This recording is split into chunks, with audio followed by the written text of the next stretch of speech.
All right, so I'm wrapping up the installation of these Cargraphic mufflers on a Porsche Panamera 971. This happens to be a Sport Turismo, but any Panamera would be the same setup. You're gonna need to take the back bumper off to get the factory mufflers out. They won't come out otherwise, so take the bumper cover off. It's not that big of a deal. You can find info online how to do that. Then my suggestion is to get the Cargraphic mufflers set up in there, then put the bumper back on, because it helps tremendously when it comes time to line up the tips. I started taking a bunch of measurements beforehand, trying to get it exactly where the original one was, and I gave up on that and just put the bumper cover back on and just did it the way I should have done it in the first place. Anyway, there's the muffler. Nice looking muffler.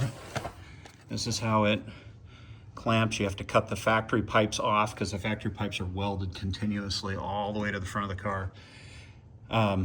The T-bolt clamp, no matter how tight I got this sleeve here would rotate. So what I ended up doing, taking the sleeve off, drilled a hole here, another one here, put it back on, got the muffler all realigned, and then did a spot weld here and here, and that locked it in. And so now it doesn't twist. And that was the problem, it was twisting and the tip alignment was not right. And then another quick tip, this little bolt is a pain in the ass to get to. You can't get anything in there to get to it. So I decided to just drill a hole in my Porsche instead. So put this hole in here, and then you could use a little Torx handle to get in there. Nice and easy. Save you a bunch of time. And then the last thing is the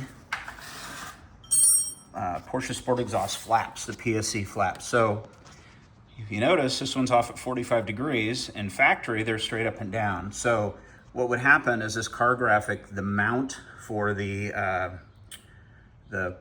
solenoid, the flap actuator solenoid, is normally on the top, on the factory mufflers. The problem is, though, with the Cargraphic mount is taller, so it would interfere with the heat shielding up in there, and there was no way to get the tips lined up with the solenoid at the top. It would just be banging up against that. So I decided to rotate it at 45 degrees.